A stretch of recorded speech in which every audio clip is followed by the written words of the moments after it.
Esta vez quiero contestar a una pregunta que me la han hecho tanto maestros como estudiantes, como alumnos en prácticas, y además ni una vez ni dos. Prácticamente es una pregunta fija, clásica. Voy a decir varias de las maneras como me la han formulado para que se vea claramente la inquietud que genera este tema, ¿no? Una de las maneras era: ¿no será una imprudencia estar en clase sin tener programación, dependiendo solamente de la improvisación o de lo que los niños vayan proponiendo?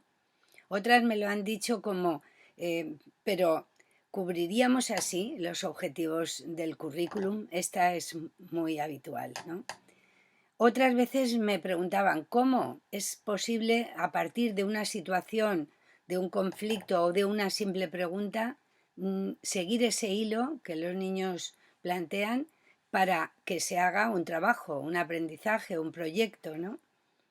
De otra manera formulada era cómo hacer que la escucha y el saber de qué van los niños, de qué hablan, qué se plantean, meterse a partir de la escucha, meterse en su mundo y llevarlos a un aprendizaje, ¿no? Cómo inventar las formas, cómo confiar en nuestra capacidad de acompañamiento a los niños, cómo atrevernos, esta también es habitual, cómo atrevernos a iniciar un camino que no sabes por dónde te va a llevar. Esta genera mucha inquietud, muchas resistencias. Los maestros muchas veces queremos sujetarnos a lo que nos da seguridad, y es razonable, ¿eh? A lo que nos da tranquilidad. Bueno, también nos organiza el trabajo, también tranquiliza a los padres porque hay una programación y parece que eso sea como un decálogo, ¿no? Bueno, por supuesto tranquiliza al director y al inspector cuando viene y te pide, a ver, la programación. Entonces da la impresión de que el que tiene la programación lo tiene todo.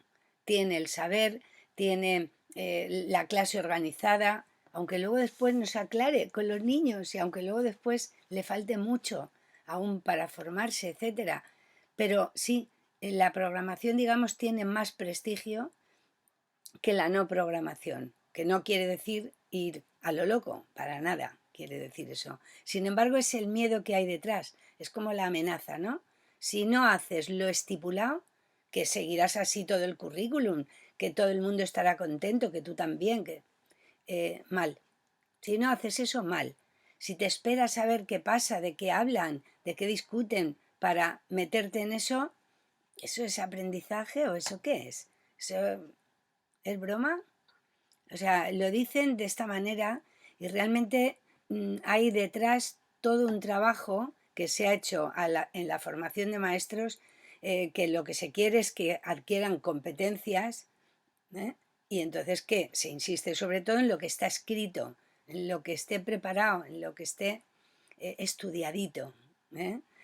Bueno, entonces, antes de seguir con la reflexión que quiero hacer, a ver cómo me aclaro para explicar esto, pero me interesa porque es una pregunta tan repetida que digo, esta tengo que aludir a esto, ¿no? Bueno, pero por situar varias ideas que en este tema yo veo claves, una cosa sería, lo primero es que sí, que siempre hay una programación, no aquella típica de los centros de interés, de tal día a tal día los transportes, de tal día a tal día el cuerpo, no de esa manera típica, ¿no? Y temporalizada, pero sí que hay, perdón, pero sí que hay una planificación general de la escuela, un proyecto educativo que cada escuela tiene formulado, en lo que se va a basar, ¿no? Unas metodologías que esa escuela determinada o ese maestro eh, quieren, que a lo mejor, por ejemplo, en mi caso sería pues una línea del aprendizaje constructivista a nivel de lectoescritura y de matemáticas, psicomotricidad, proyectos de trabajo, talleres, trabajo de expresión, una plástica abierta, o sea, el maestro sabe por dónde quiere funcionar, qué le va a él, o todo lo contrario. Por ejemplo, yo he hablado de mi caso, pero puede que un maestro lo que quiera es un libro de fichas. Bueno, pero lo sabe, ¿no? Luego eso ya está previsto. La planificación de la escuela, la metodología, el estilo y las elecciones de cada maestro en cuanto a la manera de trabajar, los proyectos colectivos de escuela que se hacen al mismo tiempo, toda la escuela, por ejemplo, en mi escuela en enero era un proyecto de arte y toda la escuela se implicaba, desde los más pequeños a los más grandes. En mayo era un proyecto de música. Aunque en el año haya arte y haya música, había un tiempo y ese tiempo lo hacíamos todas. Luego eso ya está también previsto. Había el teatro que todos los viernes se hace un teatro para los niños, lo hacemos las maestras, eh, yo lo digo aún en presente, lo hacíamos, ¿no? Ahora lo hacen mis compañeras para los niños los viernes, pues eso también es estable y está programado, ¿eh? El tema del tratamiento de las emociones y de las relaciones, eso es un tema muy trabajado y muy estudiado e inacabable, porque siempre hay que seguir sobre eso por parte del equipo educativo. Luego, eso también está establecido. Lo digo porque el que tenga duda entre eso de programar o no programar, que sepa que no se lanza al vacío, que detrás hay toda una trama. Todo esto que yo acabo de nombrar es una trama que sujeta y que no te permite perderte ni irte a la luna con los niños y bajar luego. No, no. Estás en una estructura, en una trama, en un tejido. Y dentro de ese tejido estaría la posibilidad de tú ir diciendo lo que hay que hacer, no darles paso a elegir, o darles paso a elegir y escuchar lo que dicen para meterte tú en su lenguaje. Y luego intentar aunar, ¿eh? Lo que vas trabajando con ellos, viendo cómo va respondiendo al currículum. Ese currículum que queremos locamente conseguir, ¿no? Otra cosa importante es el tema de la palabra improvisación. Las connotaciones que despierta, que las he visto muchas veces en coloquios, en las charlas que doy y tal, eh, genera una gran ansiedad y inquietud en los maestros. O sea, porque improvisar supone confiar en ti mismo.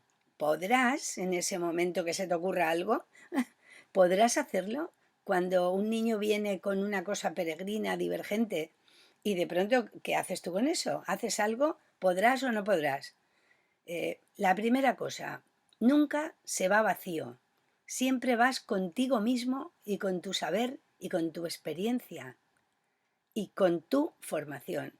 Entonces, se trataría más bien que de improvisar, de aprovisionarse, de hacerte como una despensa, llena de cosas que tú has recogido, lo que aquella vez te pasó con aquella familia, lo que has leído en tal sitio, lo que has aprendido en tal cursillo, este material tan sugerente que quieres ver cómo reaccionan los niños con él. O sea, tú te aprovisionas y lo tienes todo ahí. Y en un momento dado surge algo de los niños y tú echas mano a la despensa y sacas algo. Y si un día la despensa la tienes medio pelada y no se te ocurre nada, pues no pasa nada. No pasa nada. Ese día se ha perdido la ocasión.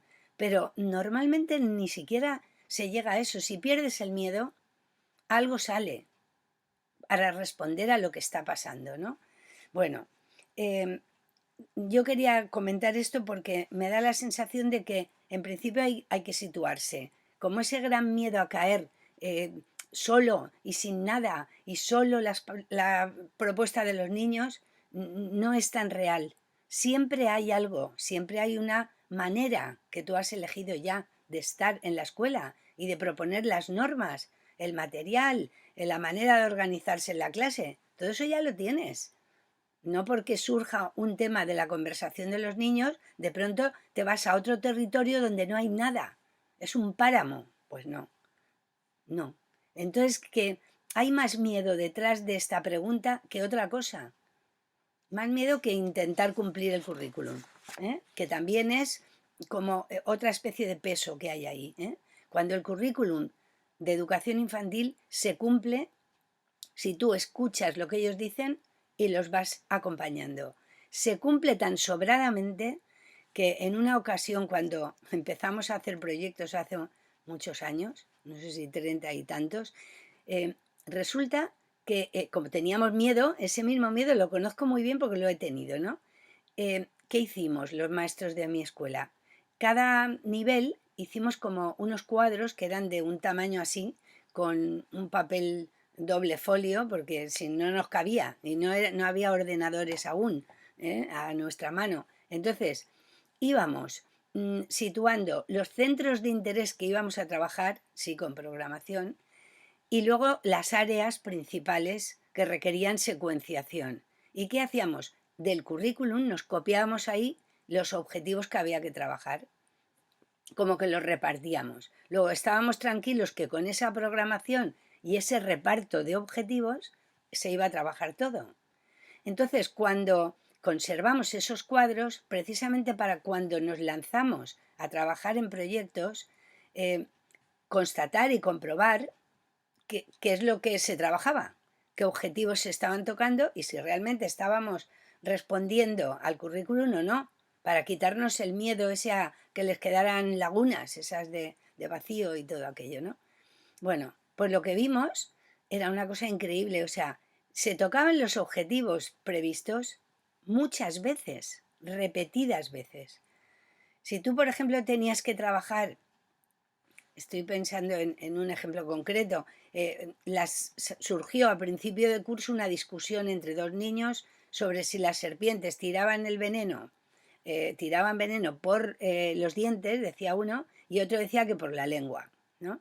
Y yo decía que no me acordaba, porque eso también hay que ponerse en el lado del no saber. El maestro tenemos que bajar del pedestal, eso también entra en este lote, ¿eh? Que a lo mejor también algún maestro se resiste por eso. Pierdes un poco el papel habitual de sabértelo todo, ¿no? Se te ha olvidado, no te acuerdas, qué barbaridad, qué pena. Yo lo sabía esto de las serpientes, pero no me acuerdo, ¿eh? Bueno, el asunto es que a partir de esa discusión se pusieron a querer averiguar de serpientes y acabábamos de empezar el curso. Entonces, bueno, pues surgió la línea serpiente, la línea ondulada, ¿no? Que yo la tenía, en esos cuadros la teníamos, yo qué sé si en enero, vamos a suponer, no me acuerdo, pero enero, febrero, pasado medio curso, ¿no? Entonces, ¿qué pasa? La teníamos que tocar, estaba saliendo, estaban todo el rato jugando a serpientes, dibujando serpientes y, bueno, pues claro, salió a partir de ahí que ya la conocían y sabían que se podía llamar ondulada, que era su nombre, o bien línea serpiente, o bien como tú le quisieras llamar, pero que tenía curvas y que era continuada, ¿no? Bueno, salió una barbaridad de veces más, porque cada cosa que pasaba, Sofía descubría que su letra era letra serpiente y tenía esa línea. Entonces se volvía a hablar de la ondulada. Y cada vez que surgía, se aprovechaba el momento de reforzarla. Y yo pensaba, si yo hubiera programado la línea ondulada desde mí, pues a lo mejor habría hecho 2 sesiones, ponle, ¿no? Una para enseñarla, entre comillas, y otra para repasarla, en plan típico, ¿no? Pero claro, como había salido de esa manera, dentro de un proyecto, pues era como si fuera suya, no mía, no del común, era suya, la letra serpiente, ¿eh? Y la línea, unos le llamaban serpiente y otros ondulada, ahí había los dos nombres, pero la dominaban, la controlaban y se iba tocando, y eso pasaba con los demás objetivos también. A veces me han preguntado, bueno, ¿y si no sale algo? Ponle que tú ves que van saliendo. Nosotros hacíamos una crucecita en donde ya había salido ese objetivo, para quedarnos tranquilos de que se trabajaba todo. Claro, cuando eso pasó un año y otro, y vimos a los 3 o 4 años que se iba dando todos los años, que se tocaba todo, y más de una vez, porque algunas tenían varias cruces de aquellas, luego se había tocado repetidas veces. Entonces se nos pasaron los miedos, la verdad, se nos pasaron, ¿eh? Seguimos comprobándolo, pero ya por gusto o por si alguien nos lo preguntaba, pero no hacía falta. Pero, ¿y si, por ejemplo, que se puede dar, a mí se me ha dado alguna vez, ¿no? El que alguno de los objetivos de lo que está contenido en el currículum no sale. Entonces, si no sale, ¿qué hacemos? ¿Echarnos a temblar? ¿Rasgarnos las vestiduras? Pues hacemos que salga. Es decir, como eres el maestro, como eres la maestra, dices, oye, mirar, resulta que me he dado cuenta que los de 4 años o los de 5 años tienen que aprender unas cosas que se me había olvidado, os las voy a decir. Y entonces, y se trabaja lo que te faltara. ¿O no estás tú ahí como maestro? Porque ellos estemos en dinámica abierta y currículum abierto y posibilidad de que ellos opinen y elijan, ¿tú te vas a borrar? No, tú también estás para ver, para comprobar, para añadir lo que falta, para proponer si es necesario, ¿no? Yo siempre pongo el ejemplo que es el que recuerdo, a lo mejor me ha pasado más veces, pero recuerdo que era en una ocasión había un niño muy amante de los animales, pero mucho, nada más hablaba de eso, ¿no? Pero sabía muchísimo, ¿eh? Bueno, el caso es que habíamos estado trabajando de los escarabajos, que porque inundaron el patio, bueno, en fin. Y entonces él dijo, ¿y si trabajamos, y si aprendemos de cangrejos? Porque los cangrejos caminan muy raro, ¿eh? Caminan de lado, caminan rarísimo. Y yo me puedo ir a pescar con mi abuelo y cogemos cangrejos y los traigo aquí vivos.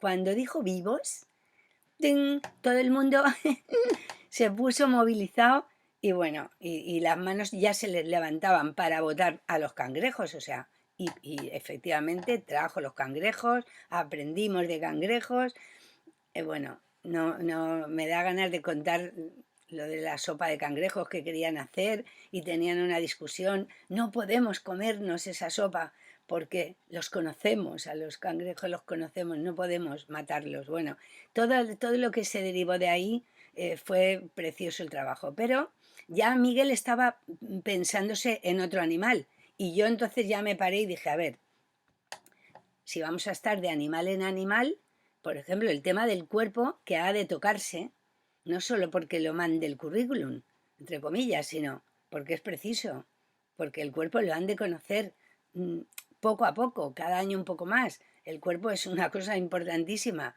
y tienen que entrar en el tema. Y entonces, y no está saliendo. Y yo quiero que salga, ¿qué hago? De pronto les digo, ahora lo digo yo el tema. Podía ser. Pero se me ocurrió otra forma y lo hice un poco con una estrategia ahí un poco teatral, ¿no? Había un padre médico en la clase y le propuse venir un día vestido de médico con un maletín y, y bueno, y empezar el tema como a él se le ocurriera, pero como diciendo, oye, ¿os habéis dado cuenta que el cuerpo es muy importante, por muy interesantes que sean los cangrejos o los escarabajos?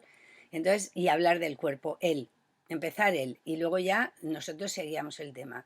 Bueno, pues aquel hombre, Vicente, amigo, pues se puso una cosita de estas, una batita blanca, un estetoscopio y un maletín antiguo que tenía de esos de los médicos de antes, así tan bonitos, ¿no?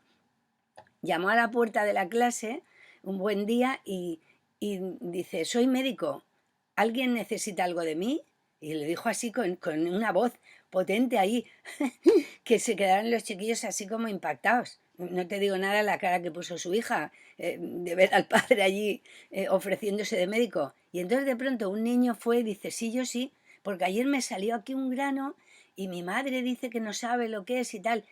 Y entonces, bueno, él entró, se sentó, saludó y se puso a ver el grano y luego le dijo lo que tenía y tal. Y cuando levanta la cabeza se ve una filita delante de él, como si fuera un confesionario. Estaban delante, esperando turno para que les mirara sus dolencias varias, ¿no? Eran unos cuantos. Y entonces él, después de pasar consulta, todo el mundo callado y mirando, ¿eh? No, nadie se distraía ni nada, ¿no? Como si fuera algo muy serio, ¿no?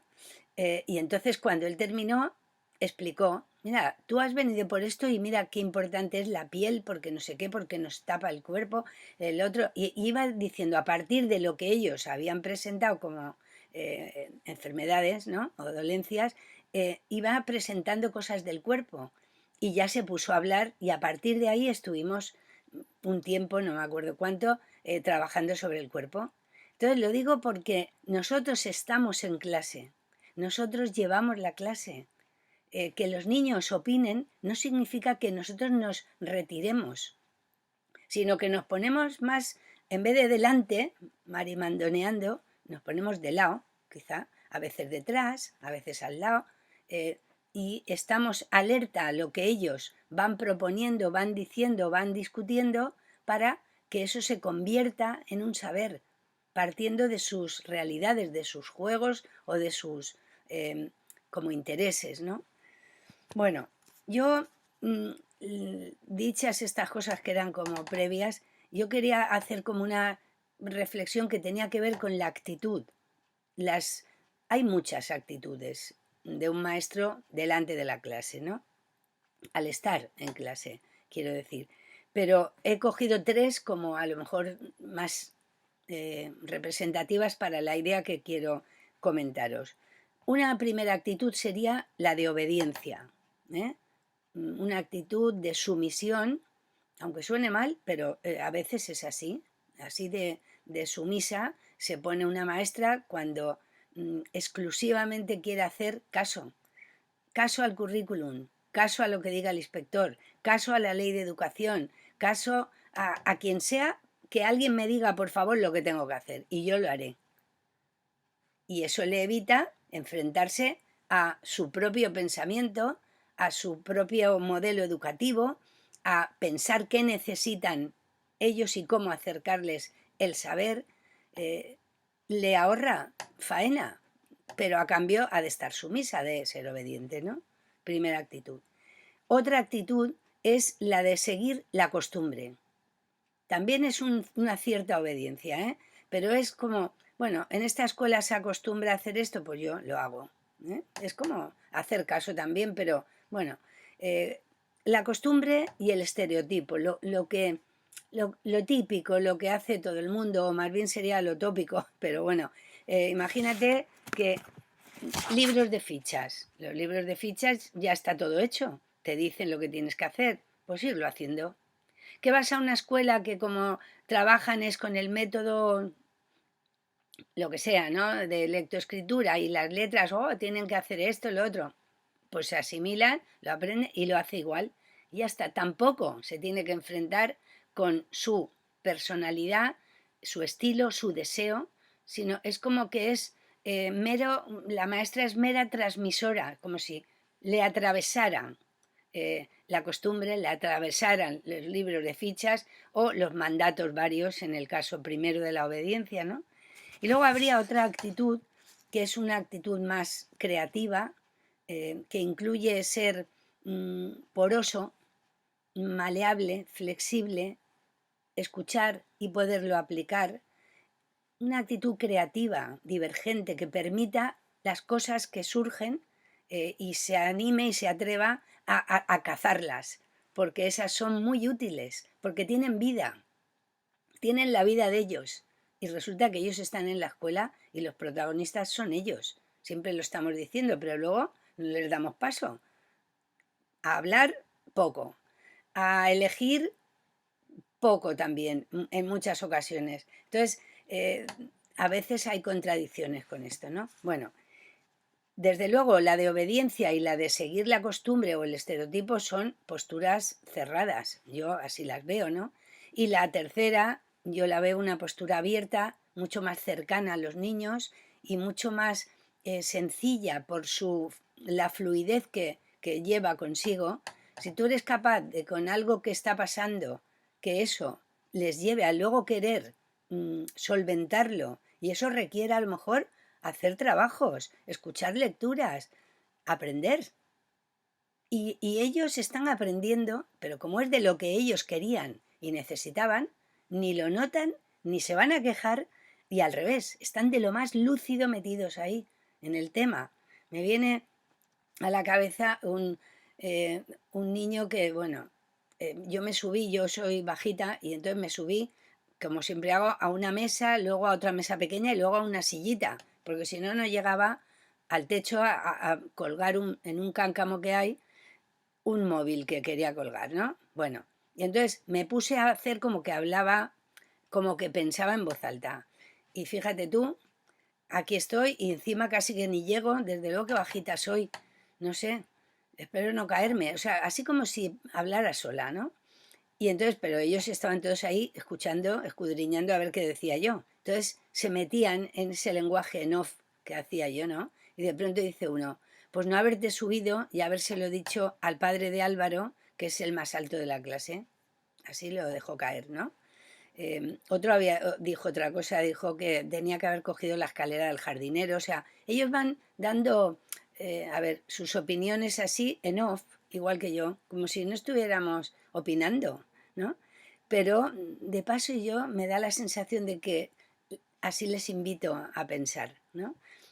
Yo voy diciendo y ellos se van metiendo en la conversación mental que tengo yo, ¿no? Bueno, el caso es que al decir eso del más alto de la clase, le dije yo, ¿cómo sabes que es el más alto? Yo desde allá arriba, encaramada, y ellos abajo. Digo, bueno, luego lo hablaremos, si no me voy a romper la crisma.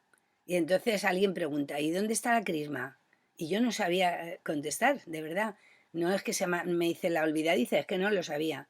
Y dije, pues mira, no lo sé, pero mi madre lo decía esto y yo lo digo, romperme la crima debe ser algo importante, pero no sé lo que es. También lo averiguamos ahora cuando baje. Tal, cuando bajé, fui al diccionario pensándome en que no iba a estar, sí que estaba, y parece ser que estaba en la cabeza. Y que venía de aquellos aceites o crismáticos, o yo que sé cómo se llamaba aquello, no me acuerdo. O sea, pero era como una cosa, una especie de bálsamo religioso que se ponía para hacer la cruz o en la extrema unción, y se ponía en varios sitios de la cabeza, lo centraban en la cabeza. Entonces, venía de eso y por extensión era, bueno, la cabeza, sitio importante. Entonces decía uno, qué raro, yo creí que estaba por aquí por los riñones. Y el otro, mi abuela lo dice, bueno, y hablamos de la crisma. ¿Y en qué quedó lo de la crisma? En nada, en saber dónde estaba la crisma y que otras personas, sobre todo más antiguas, lo decían o lo dicen y quedó ahí. Pero para mí eso es seguir una pista. Esa pizca, esa pizca de conversación, es una conversación verdadera. La podrías tener con tus vecinos, con tu familia, con tus amigos. O sea, de pronto, uy, esto no sé de dónde viene. Cada uno opina, se busca, se sabe, ya está. A otra cosa, ¿no? Y luego, con lo de la medida, eso sí que trajo cola y trajo aprendizaje. Tú sigues la pista hasta donde llegue. ¿Que se queda en conversación? Bien. ¿Que se queda en averiguar una palabra? También. ¿Que se queda en hacer un trabajo? Se hace.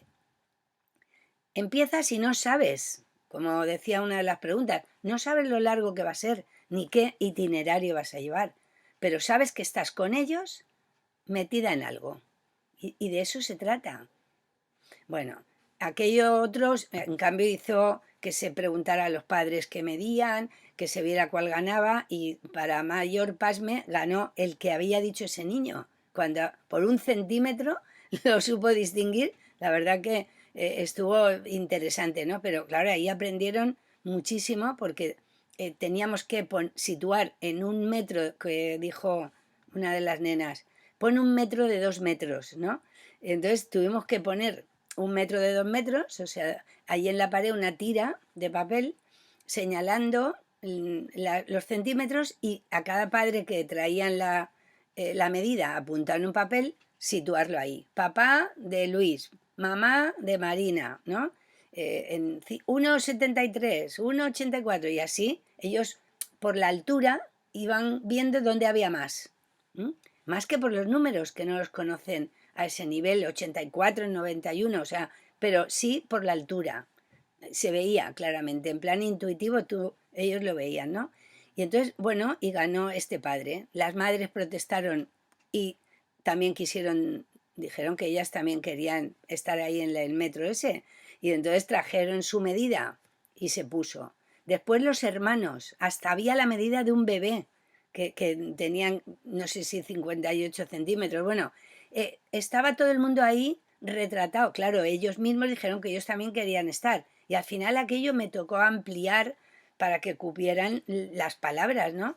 Pero se aprendió mucho, lo digo porque con este desarrollo que os he dicho a modo de ejemplo, se ve cómo de algo que fue medio por casualidad, es como aprovecharlo todo. Es como estar pendiente, mm, a ver si salta la chispa y brindamos. Y el interés de ellos se junta con el mío y con el del aprendizaje, ¿no? Entonces, ahí vamos. Hay veces que es de esta manera, medio por casualidad, y veces que es de una manera más con una pregunta de ellos. Yo quiero saber tal cosa. Pues vale, se averigua. Y cuando hay varias, pues se vota a ver por cuál empezamos a trabajar, ¿no? Bueno, el asunto es que si un maestro se atreve, por eso creo que este planteo a mí me parece importante discriminarlo bien, si un maestro por fin se atreve a perder el miedo a eso de que se llama, entre comillas, la improvisación, que ya os digo que es una despensa, ¿no? Y se lanza al territorio de los niños y a estar con ellos y desde ahí irlos acompañando al aprendizaje, el ambiente de la clase es un ambiente abierto, flexible. Ellos saben que pueden opinar distinto al maestro. Ellos saben que pueden proponer algo que el maestro ni lo había pensado, ni se le había ocurrido. Entonces afloran las propuestas cada vez más y los niños dejan de ser el pasivo que está ahí esperando, como decía Camus en su libro El primer hombre, aquello de que muchas veces en la escuela se está y los maestros enseñan cómo se ceba un ganso, decía Camus, ¿no? Se les va echando de comer, toma, la letra B, toma, el rectángulo, toma, la medida, así como esperando que te la dejen caer en la boca, ¿no? Pero él decía que en la clase de su maestro ellos se sentían capaces de descubrir el mundo, porque el maestro les daba paso y les leía de cualquier tema que fuera necesario.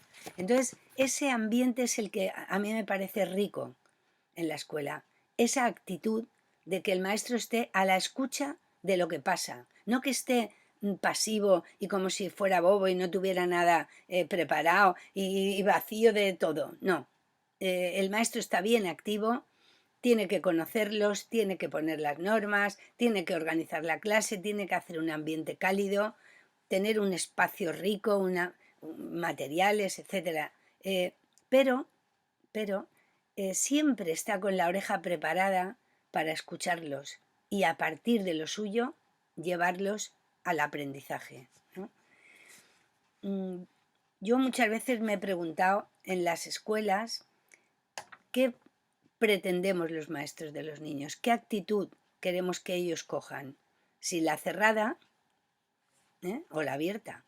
Si la cerrada supone que ellos estén ahí a la suya, tranquilamente, pensando y hablando con los amigos de qué película vieron ayer de dibujos animados, o bien que estén en acción y estén discutiendo a ver cuántas patas tiene la araña, cuántas el escarabajo, o sea, y que a partir de esa actividad surjan temas, ¿no? Si es mejor o es peor ser presumido, y se discutían con aquello y hubo que averiguar con diccionarios, encuestas a los padres, encuestas a los maestros, ¿es bueno o malo ser presumido? ¿Qué tiene de bueno? ¿Qué tiene de malo? Si te pasas, ¿qué pasa? Te vuelves chulo, decían, y te crees que eres el mejor, y eso no. Pero y si no llegas, como decía una nena, mi padre no llega a ser presumido, ¿eh? Y mi madre le dice que se peine cuando salga de casa y no se peina, ni siquiera se peina. Y entonces eso era demasiado poco, porque entonces se convertía en descuido. Y tampoco, un cierto grado de ser presumido no está mal, porque es como quererse y cuidarse para ti y para los otros, sin pasarse para arriba y sin pasarse para abajo. O sea, estábamos hablando de conocimiento social. A partir de esas discusiones sobre si es bueno o malo presumir, se llegó a unas conclusiones, a que no todo el mundo lo ve igual, a que la gente joven es más presumida que la gente mayor, todo eso se hablaba allí. Y eso venía de lo que habían contestado los padres en las encuestas y los maestros. Entonces, esa manera de estar que lo mismo da paso a aprender de arte que de presumir, que de lo que mide uno, que puede ser conocimiento lógico, matemático, conocimiento social. Quiero decir, cualquier cosa puede ser si tú estás con el oído atento y o sea, permeable a lo que te entra de lo que tú notas en la clase y lo que ellos hablan, ¿no? Claro, si nosotros no tenemos el miedo, vamos a estimular que ellos propongan, digan, opinen, discutan. Si nosotros lo que nos interesa es transmitir glu, glu, glu, glu, estilo glu, glu, glu, no, bla, bla, bla, quería decir, ahora que lo pienso. Quiero decir, si nosotros transmitimos solo en plan loro, entre comillas, el currículum, ellos quedan ahí pasivos, esperando lo que tú buenamente les eches, estilo cebar al ganso que decía Camille, pero ellos ¿cuándo se van a poner en acción? Cuando tú esperes y tengan 11 años y les digas, ahora ya parece que, a ver, ¿qué opináis de esto? Entonces nadie opina nada, porque no han aprendido a opinar, ni a pensar con otros, ni a atreverse a formular su idea delante de los demás.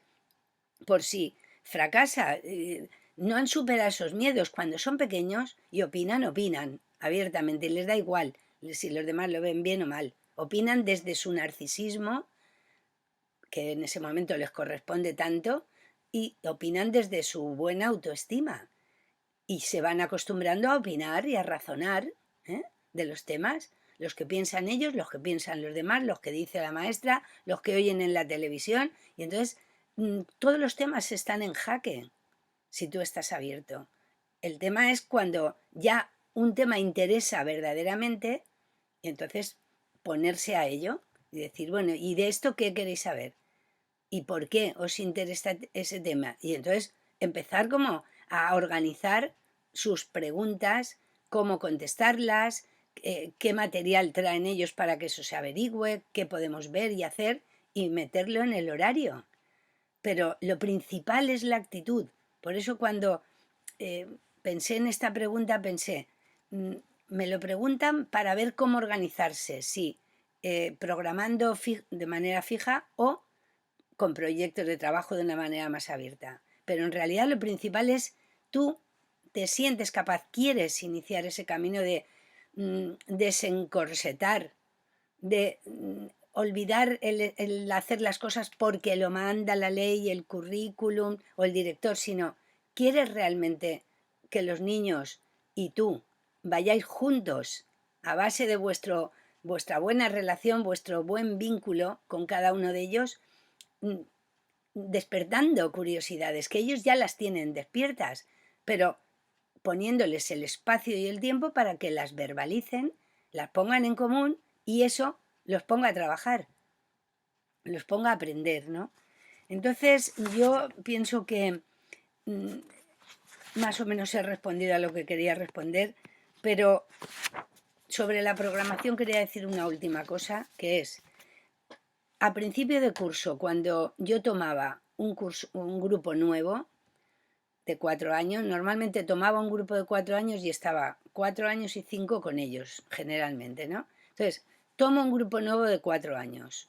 Por mucho que me he leído los informes que me han dado las compañeras de ellos, informes escritos, tengo una idea de ellos. También he hecho entrevistas con los padres, tengo una idea de lo que dicen los padres, pero yo no los he visto yo misma en mi clase. Necesito un tiempo para mirarlos, para ver si lo que me ha dicho tal maestro o tal padre coinciden con lo que yo voy viendo o no. A veces me dicen, uy, es muy retraído, uy, casi no habla, y de pronto aquel no para de hablar, y yo digo, pero este es el mismo, a lo mejor es que está nervioso por ser el principio de curso, pero el asunto es que a veces no coincide nada de lo que me dicen, y otras veces sí, ¿no?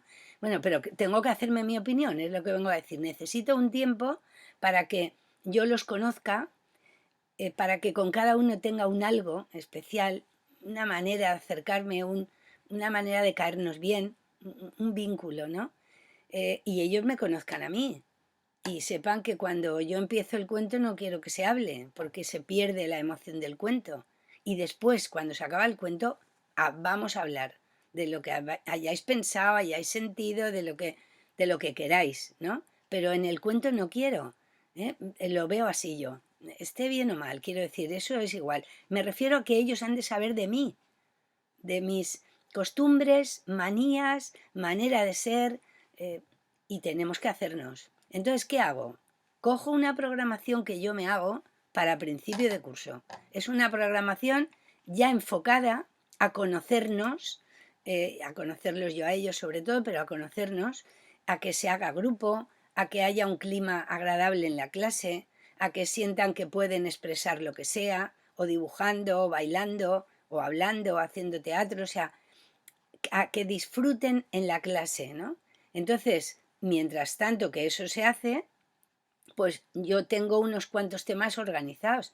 Primer tema, a lo mejor me parece que el primero era el de los ojos, bueno, he ido cambiando, pero ponle que sea, traen una foto de sus ojos, ¿eh?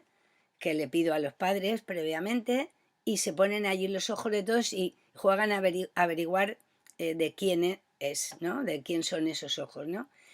Pero no le ponemos nombre debajo a los ojos, tenemos que adivinarlo. Y entonces enseguida que ya se sabe, algunos es muy fácil, otros no, pues bueno, se deja allí a todo el que entra, le preguntan, a ver, ¿sabes de quién son estos ojos? Y se juega con eso. Y también se les pide a los padres que escriban qué sienten al mirarle los ojos al hijo, ¿no? Y los padres escriben cosas mm, muy bonitas, o sea, a nivel sentimiento, totalmente, a nivel relación, y eso te dice mucho de cómo a veces escribe el padre y escribe la madre, a veces juntos, a veces literario, a veces con lenguaje totalmente coloquial, pero muy, muy sentido, ¿no? Entonces eso lo leemos y entonces vemos, y yo les digo, pues vaya, sí que le gustan a tu madre tus ojos, madre mía lo que ha dicho. Entonces entramos como en que yo les haga saber que me gusta que a los padres les gusten sus ojos. Y vamos en ese nivel. Es una cosa simbólica. No hablamos en ese momento del cuerpo, no aprendemos las partes del cuerpo, ni lo que es la córnea, no. Hablamos de cuando tu padre te mira los ojos, ¿qué siente? Y eso es significativo para ellos y para mí también. Expresa algo de esa familia, ¿no? De esa relación. Después hablamos de por qué te pusieron ese nombre. ¿Lo sabes? ¿Y sabes lo que significa? Vamos a averiguar una pequeña encuesta a la casa. Los padres la contestan. Daros cuenta que desde el primer momento o le pides la foto y el escrito de los ojos, o le pides la encuesta que te la contesten de tal, o le pides cuánto mide el padre, porque tenemos que hacer un trabajo. En todo momento se acude a la familia. Luego eso también es una manera de presentar cómo quieres que sea la clase, que no sea los niños y yo. No, hay una tercera pata en esta mesa tan importante, ¿no? Vamos a contar con la familia para todo lo que se pueda, y lo planteamos ya haciéndolo, ¿no? Luego, yo sí que tengo programado que primero sea, por ejemplo, los ojos, después sea lo del nombre, después sea la altura, después sea... Me acuerdo que hicimos un trabajo sobre las camas y cada uno traía una foto de sí mismo en la cama y decía en la cama cuando se acostaba qué pensaba o qué hacía. Y estuvo interesantísimo porque hablaban de lo que hablaban con los hermanos, los que tenían hermanos, hablaban de si les contaban un cuento o no, hablaban de los sueños que tenían. Entonces, la sensación era que yo me había metido, yo y todos los demás compañeros, en la casa de cada cual. Y no era el hablar típicamente de la casa y la familia, no, no hablábamos de las partes de su casa, de lo que tenían, no, escogíamos su cama, territorio íntimo, para que hablaran de sus pensamientos y sus sueños y lo que sentían, que a veces algunos tenían miedo, se iban a la cama de los padres protestaban y todo el lío ese se hablaba. Y ahí nos tirábamos, yo qué sé, si 2 meses con todo ese tipo de temas que sí que estaban programados. Lo digo porque la programación no es el coco, aunque yo la esté eligiendo otro modo de trabajar más abierto. Pero la programación, está bien tener una programación, no está mal. No está mal, sobre todo para el principio de curso. o por si te rompes un pie y viene alguien a sustituirte, por ejemplo, ¿no? O por si te la pide el inspector. No está mal tener una programación, pero lo que está mal es atarse a ella y que tenga que ser que tal día a tal hora se haga tal cosa y todos a la vez y con el mismo material. Y si te descuidas, del mismo color, a veces, ¿no? Entonces, esa es la forma que digo yo que no. Atando, nada, desatando.